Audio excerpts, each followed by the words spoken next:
to our beautiful desktop here.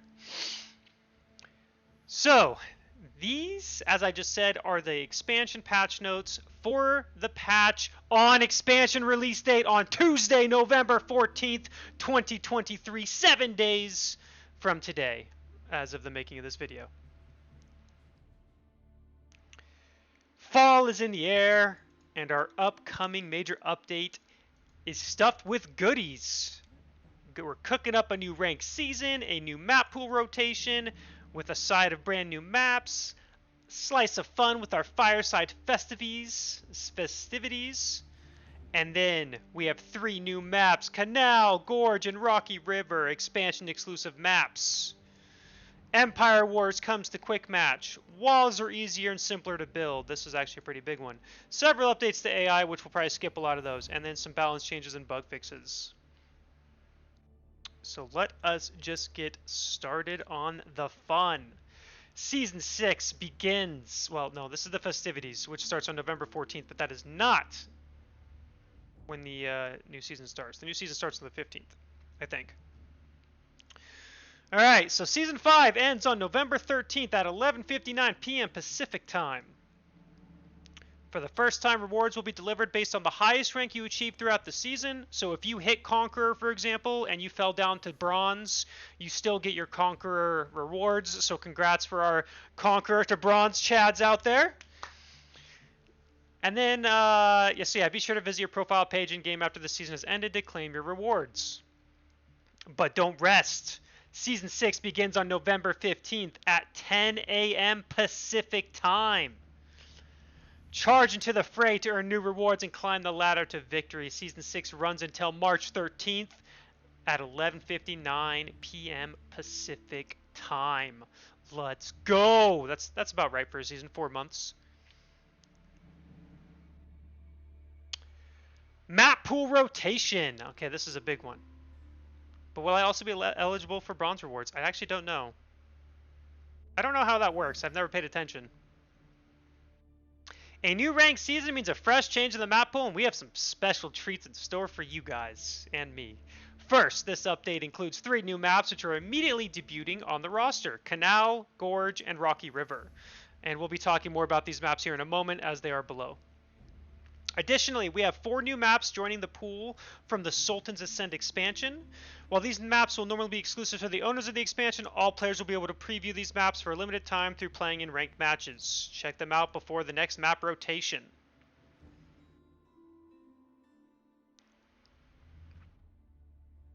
But first, the Quick Match changes. The number of downvotes for maps in Quick Match has increased from 7 to 15.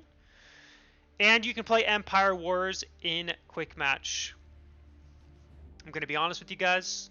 I don't think Empire Wars is going to be a super active mode, I have a feeling. Age of Empires 2, it was active at first, and then it just died. I kind of expected to go the same in AoE 4, but for people who enjoy Empire Wars, you can now play it in Quick Match. Me, I'm probably never going to play it. But, I mean, I should never say never, but so for you Empire War lovers out there, you now can play it in Quick Match.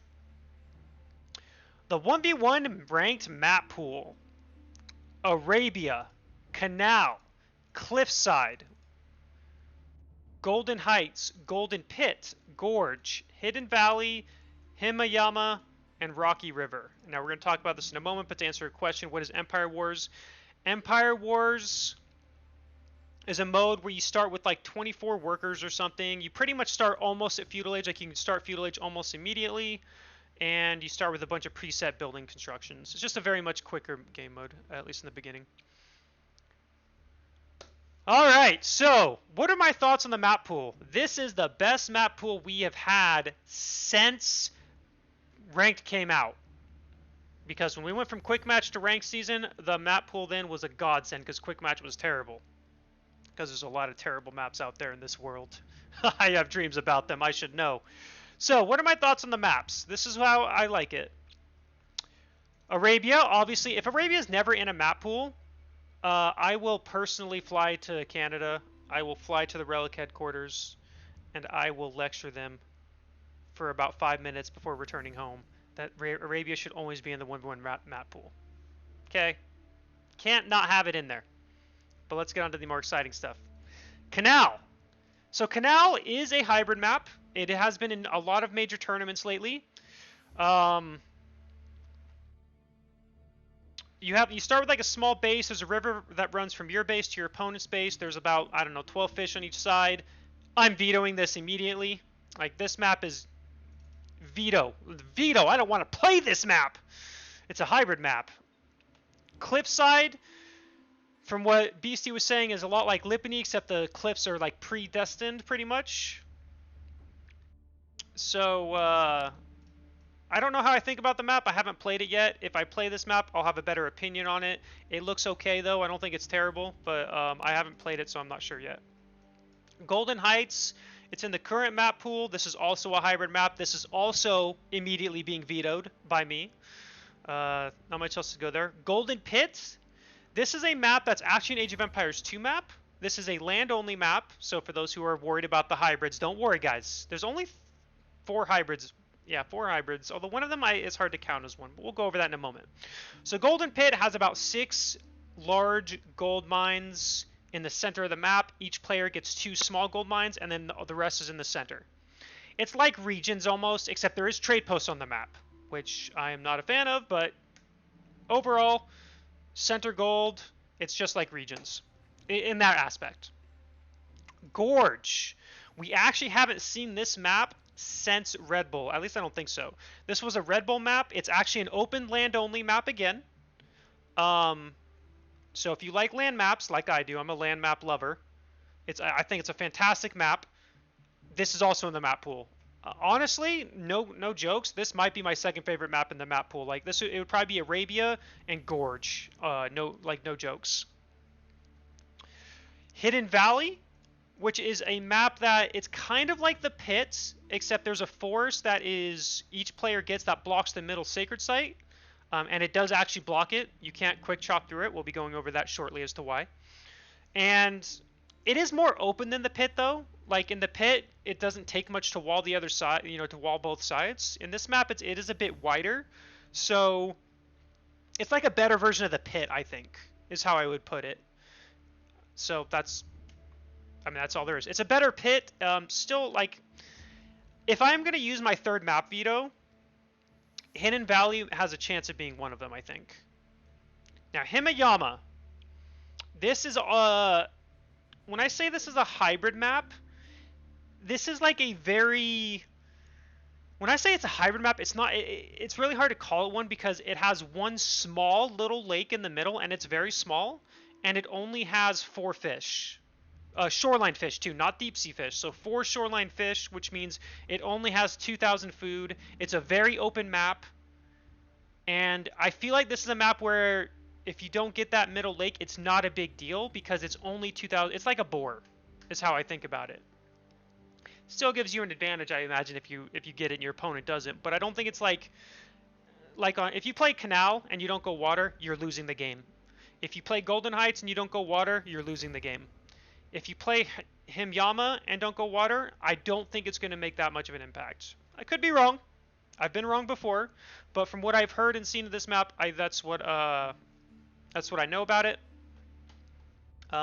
It seems like a good map. From what I know, it's very open. And I love open maps. You guys know I love open maps. Yeah, exactly. The fish is like a boar. And then there is Rocky River. For those who have played or seen any of the tournaments, my tournaments have Rocky Canyon. It is Rocky Canyon, except instead of no fish in the middle lakes, it has like 4 fish in each, I think, or maybe it's 4 to 6. I'm not sure. I'm not a fan of that change. I wish they just done Rocky Canyon and called it good. I don't know why they morphed like Rocky River and Rocky, or whatever the river map is, and Rocky Canyon. I don't know why they merged those maps, but there is fish in the middle. So this map, I mean, it is important. You're going to have to go for the fish. If you don't go for the middle water on this map, you're just going to be dying, pretty much. So I'm not the biggest fan of that.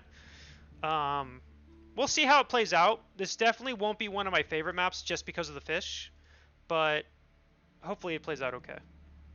Rocky Canyon, though, in general, is one of my favorite maps, and that is what it is, just with water in the middle. So for those who are curious, there are 4 maps with fish in the middle. Himayama, though, I really don't classify as a hybrid map from what I've seen and heard. It's literally 4 fish. I don't think it's a big deal. But when it comes to Golden Heights, Canal, and Rocky River, those are maps where you will have to go water. If you do not go water on these maps or deny water on these maps, you are going, at least at my level play, you will likely lose the game. So if you didn't want to play any hybrid maps at all, the vetoes would be Canal, Golden Heights, Rocky River. That's what I would recommend to the land lovers out there. And by the way, I'm a land lover like you. I could totally see myself vetoing Rocky River, and just because of the fish. But overall, this map pool is the best map pool we have had in a long time. I mean, actually, let me rephrase that. This is the best map pool we've ever had in Age of Empires 4. Arabia, open map. Cliffside, I'm not sure. Golden Pit is an open map. Gorge is an open map. Hidden Valley is like half open. Himyama is an open map. We have at minimum 4 maps that are open maps. They are not closed maps where like the Pit or Altai. Like these are legitimately open maps in the game. So this is, in terms of what we've had, this is the best map pool we've had. Now, it's me. What am I likely going to do? I'm probably going to bitch about some of these maps. I know myself. But overall, I'm very excited. I cannot wait for this new map pool season. It's going to be a lot more enjoyable. It's not called Dry Arabia anymore. I mean, I think it is. They probably just put Arabia because they wanted to. For the team ranked map pool, it is... Are they the same? They're the exact same. No, it's not the exact same. It has Volcanic Island instead of Rocky River. And no Canal. Anyway, that's team ranked maps. This map pool is a godsend. It literally won't use my bans. I'll be using my bans. But like I said, it said at the beginning, it's only going to be 2. Canal, Golden Heights, and then whatever map pisses me off the most will be the next one that goes to my 3rd veto. Anyway, that's the map pool. So that comes, again, next Tuesday. We have 7 days till we get a good map pool.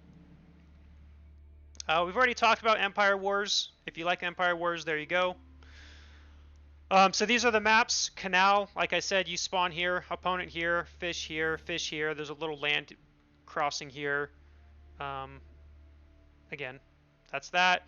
Gorge, you each get 1 back wood line. Everything else is open. And then again, this is Rocky River. Again, if you're curious about any of these maps, you can just look at Rocky Canyon, EGC Rocky Canyon, CC Rocky Canyon. They're all the same maps. Except again, there's the water in the middle. All right. Mega Walls update. Walls are now simpler and easier to place and utilize by players. From improvements such as better villager building logic and construction UI to completely new features such as linking to allied walls and a functional overhaul to gates. How you lay out your base and defend your civilization will be forever changed, and there's actually a lot more changes, and we will be going over that when we get to that section. The town bell is back, by the way. For those who have played any Age of Empires games in the past, your town center had a bell. You click the bell, your villagers go to the nearest garrison, and then you can unring the bell, or in Age of Empires 4, maybe you have to press D or C. I can't remember the default hotkey because it's ingrained in my brain. And then your villagers will go back to work. So, again, it's not a feature that you're ever going to see a pro use because it's not very useful at the pro level. But for the average player, this is going to be very good for them. Landmark and Wonder resizing. The Wonders were resized to be more visually appealing, but it's a visual change only. The buildings still take up the same amount of space. We'll be going over that shortly, QCG, but yes, that is one of them. We don't care about this. I don't care about the AI updates. If you want to read the AI updates, you can read them yourself. There's a funny one that actually made me laugh, though. AI civilization specific updates. Mongol AI will no longer delete their landmark town center when their start position is too close to an enemy. Okay, I think this is absolutely hilarious that the Mongol AI would delete their landmark town center because they spawn too close to the enemy. I kind of want to see this, but I don't know a map I can test this out because that sounds absolutely hilarious. The AI just goes, all right, delete. They made some Art of War changes. Again, not going to go over that. Don't care. Campaign. They made some campaign changes. Caster Observer mode, they replaced the Sacred Sites banner with the one used in gameplay. I'm not sure what that means exactly, but okay. Fixed an issue in Caster mode to ensure the sheep count icon was displayed in the UI, and then fixed an issue in the Observer mode where the UI sometimes did not properly reflect current resources. And then they fixed the challenge. Again, Empire Wars. They did some hotkey stuff, masteries, small Sacred Site icon. Oh, is that what that means? Thank you, Soldier. Oh, it was already changed in game? Oh, okay. Yeah, some of these changes have already been in effect, by the way. Is there anything good here that we care about? Unique abilities for civilizations now have a purple highlight background. Okay. They did fix an issue where players appear in offline in your friends mode, but when they're online. That's actually a good fix because I know some players, like for example, I don't know why Divine's account, as far as I know, he doesn't do this on purpose, but his account, whenever I see him online, he's always offline to me until he like gets into a game, then he's online again. It's really weird. I don't know why his account's like that. I noticed that in a tournament I wanted to observe, or in one of my tournaments I hosted, that he just was always offline. It's really weird. As far as I know, he doesn't set himself to offline, but maybe he does.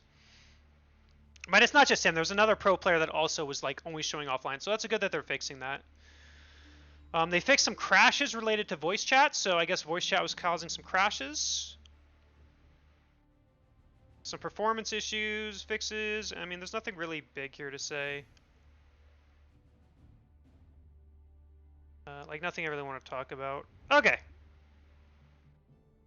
Console. We don't care about the console stuff. Here's some general map changes. So players starting resources generate in a more consistent distance from their landmark town center across all ranked maps. This pretty much makes it so that if this new distribution aims to eliminate instances where one player gets their gold safe inside their town center's firing range while another player does not.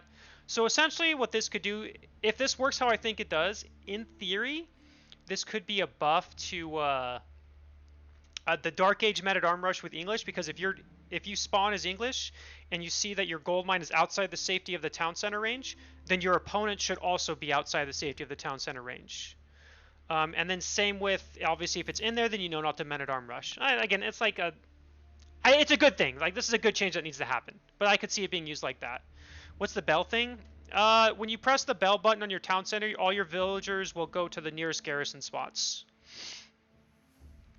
All right, now here's a big change.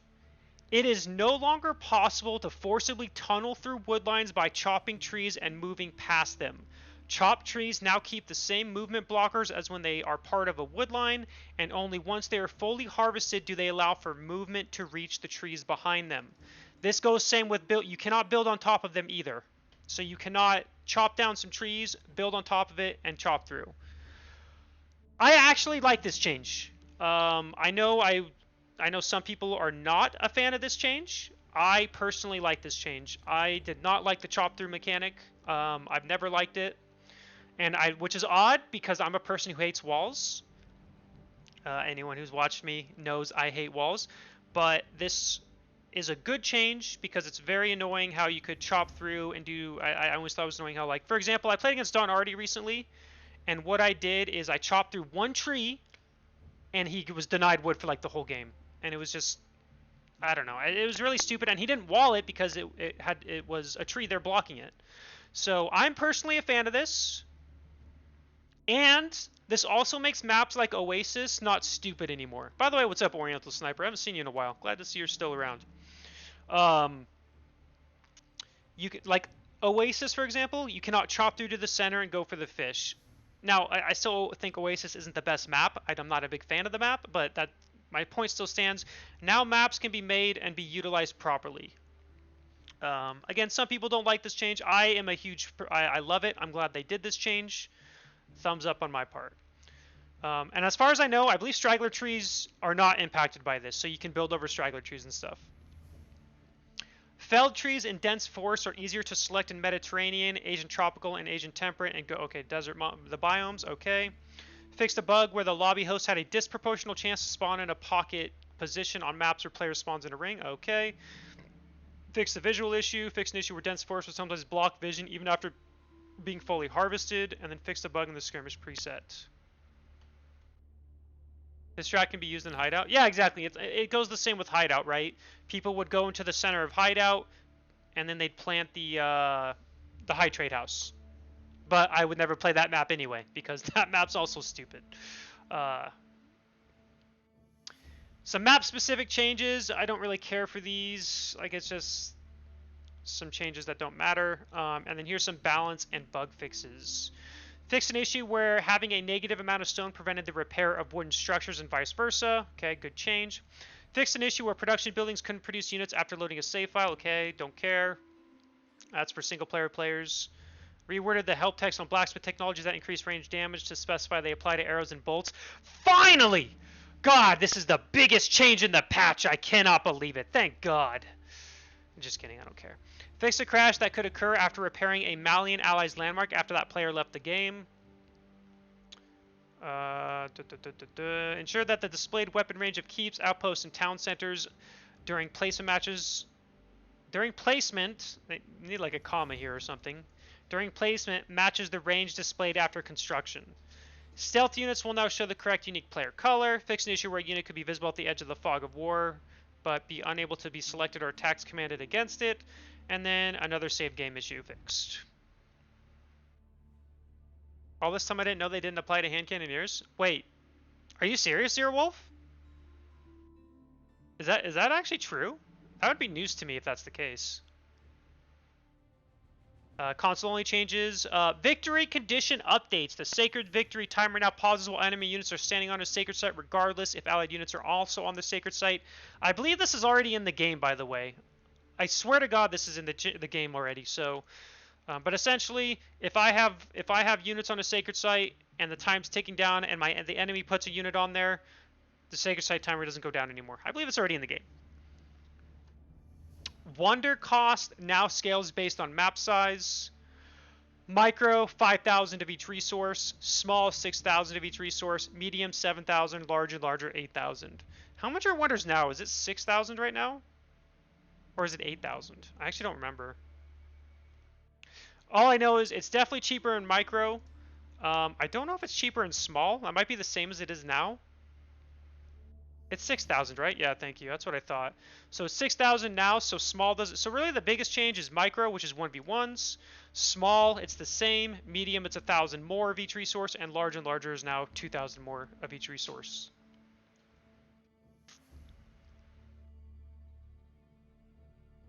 Again, I'm glad I didn't go too low for wonders, because if it was 3,000 of each resource, I think we would see a lot more wonders, and I think there'd be strategies based on just getting a wonder, and I could be wrong on that, but I'm glad they went for 5,000. I think this is a good change.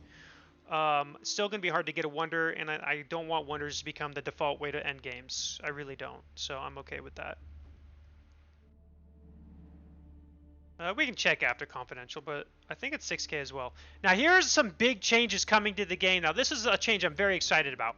Non-landmark town center range reduced from 8 to 6 tiles. Okay, this one I'm not sure I 100% agree with. No. Maybe 7 tiles would have been better, but okay. Non-landmark town center garrison space reduced from 10 to 7. The economic expansion of Feudal Age has been in the metagame for a long time. We're trying to create a better balance between the strategic paths of economic expansion, fast tech, and military. Currently, there's not enough counterplay to constructing a second town center because it is too effective as a defensive building. This is a huge change and affects every game, like pretty much every not every civ, but a lot of civilizations. I am a huge proponent of this. I think 2 town center meta has been too meta for too long now. This is going to make punishing 2 TC play easier. I don't think this is going to remove 2 town center play from the equation, which I don't think we should. But I think that now, you know, like risky second town centers are going to be a lot easier to punish. Which you can punish them now if they're too far, but now they're a lot easier to punish. I think they just need to increase the TC price. They've done that multiple times. How much do we want a town center to cost? 400 stone? And then what if that doesn't change anything? 450 stone? Can only go so far. But this is going to be a controversial change. I think players who are a very big who obviously prefer booming and stuff, this is a nerf to that playstyle. Again, I'm a fan of it. And again, I've been looking for a meta change for a while. We've had the same builds for a lot of the civs for a while. So again, controversial change. Some players hate it. Some players like me like it. 2TCs is still going to be a play, by the way. It's not like 2TCs is going to go away. I just think it's going to be, if a player makes a risky second TC, it's going to be a lot easier to destroy than it is now. Yeah. Defensive structures and emplacements now attack at the correct speed according to the UI. Bombards and cannons properly deal damage when using attack ground. When a villager constructs a drop-off building, they will drop off any resource they are carrying before moving on to their next queued command. That's a very nice quality of life change right there. For those who are curious or didn't know, for example, if you have a villager with gold, let's say they have 10 gold, and you have them make a mill, and you don't shift click them anywhere, they will drop off the 10 gold on the mill after building it.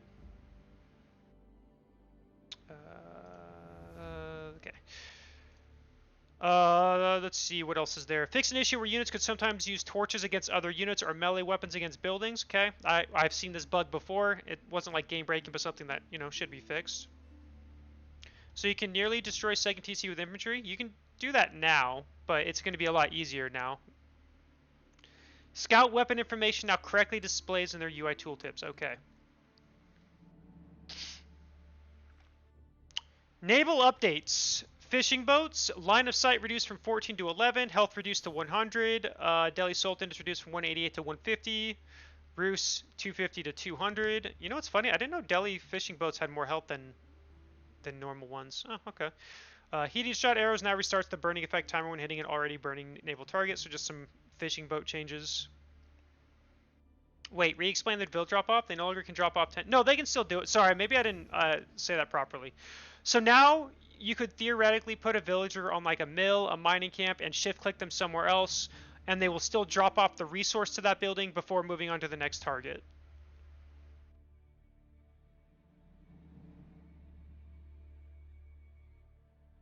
Yeah, exactly as Faye said. Wall updates. Okay, placing walls is easier than ever before. Dragging walls over obstacles will automatically split the wall into 2 or more sections, allowing you to wall across multiple blockers with a single order.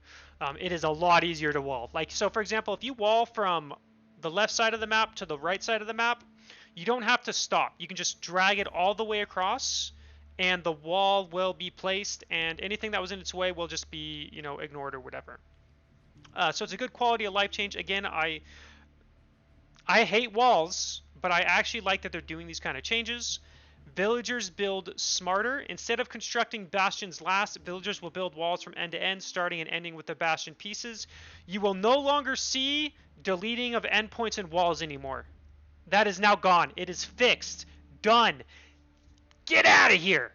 So, no longer will we see in Twitch chat, starting in a week, why does the streamer delete the end of the walls? You no longer get any benefit to it. It doesn't build any faster. It doesn't give you any resources back. So this change, so great change, right? So now walls will work sensibly. Bastions no longer produce between palisade wall segments. This means you don't have to manually cancel them for resources back anymore. Bastions at the endpoints of palisades still exist but cost no resources and build instantly. I never got that habit. Yeah, it's a nice habit that I'm looking forward to not having to do anymore. And there's more. All static resources can be used as part of a wall. Building a wall across a gold mine, a stone mine, or berries will completely block navigation so that resources act as part of the wall. We've added new gap fillers, small walls that extend from the wall to end pieces to clearly show what it is and is not walled off. Now, this doesn't work for buildings. You cannot do this for buildings. You cannot wall from house to house and it'll be walled off. But you can wall off your resources now. So if you put by the way, what's up, sort of?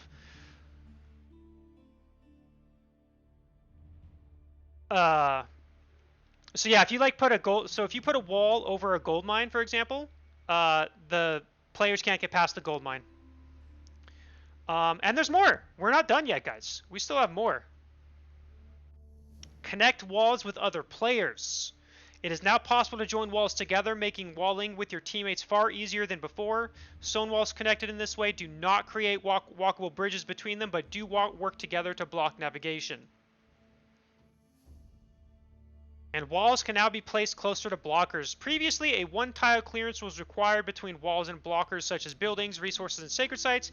This has been reduced so that it's possible to wall right along the footprint edge. However, it is not possible to wall in such a way that buildings can be used to block navigation to keep consistent with the buildings are not walls design goal. Thank God. Like, seriously, if they had made it so that you could wall to your buildings, I would have been one pissed off kitty cat, man. I would have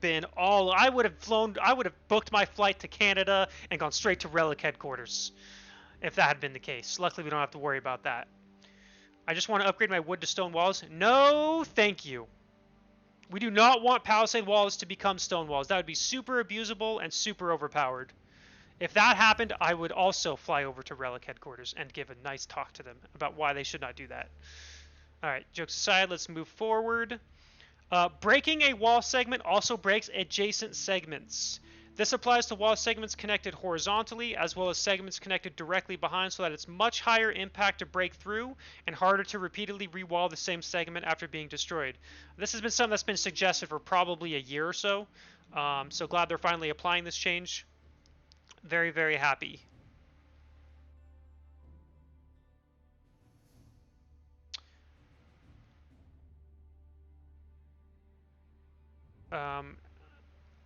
Gates are now omnidirectional, meaning that you no longer have to require the placement of the gate facing a particular direction.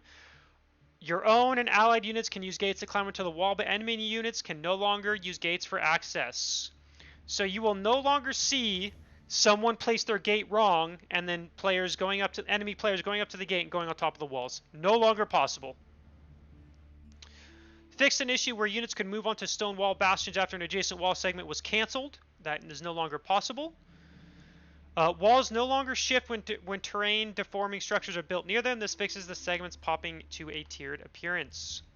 Also, I believe I heard, when it comes to walls, that you can also wall from palisade walls to stone walls. So you can connect stone walls and palisade walls together, which you can't currently do, obviously. And that's it. There's a lot of wall changes here. A lot of quality of life changes. Again, I actually am a fan of this. Believe it or not, I am a fan of all the changes here. Again, and this is someone from someone who hates walls. Alright, civilization-specific changes. Abbasid Dynasty fixed an issue where the composite bow technology was giving less attack speed than intended for basic archers. Veteran and elite archers are unchanged, so just, I guess, unupgraded archers. Trade ships probably receive +5 rate. Okay, don't care about that. Chinese added buff indicator. Imperial officials are no longer counted as idle workers. Okay, actually, I like that change. That was very annoying. Although, wait, why do I care? I hate China. I'm never going to play that civ. Delhi Sultanate, building multiple madrasas. Delhi Sultanate, no, okay, again, it's just, like, these are not really balance changes. The king can no longer be converted. Malian traders that pass an outpost, yeah, okay. Researching Pax Mongolica no longer causes outposts to be displayed as cubes while on Xbox One consoles or on PCs with older graphics cards. That's actually hilarious if that was a bug. That's so funny. The Khan will now respawn at the same position near the landmark town center. Okay. I guess it doesn't do that now. Fixed a visual issue where a few Mongol buildings had misaligned textures. Fixed an issue where Mongol buildings would cancel unpacking if it passed through the area where another building was unpacking. Okay, just kind of some quality of life fixes there. The Kremlin supply tick is now adhered to their 80-second recharge timer, so they don't adhere to that now, I guess? I'm not sure. All militia now cost the correct amount of food. Okay, didn't know they didn't before. And then corrected an issue where militia would expire after 8 seconds instead of the intended duration. Okay, I've never seen this bug, but that's interesting. And then warrior monks will now prioritize attacking over healing when used in patrol and attack move commands. That's just a quality of life change. It was annoying how if you attack move with your army to try to get the warrior monk buff, the warrior monk would be like, nah. I'm going to heal. So this is actually a good change. I like it. They're aware of some bugs with Jeanne d'Arc. Japanese treasure caravans lose resources when embarking, disembarking. And then they're unable to queue in quick match when over-selecting downvoted maps. Okay.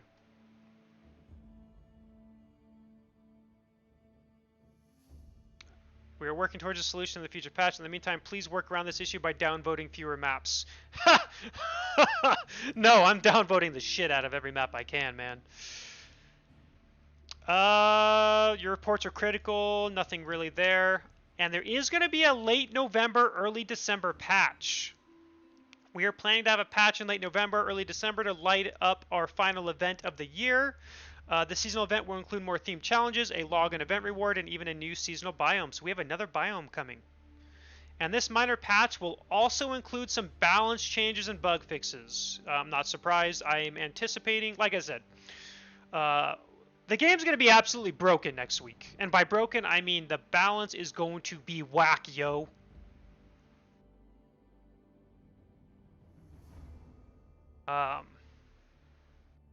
Pretty much, I mean, we got some big changes here, right? So overall, very excited. This is a very good patch. Obviously, we're getting 2 new civs and then the 4 variant civs.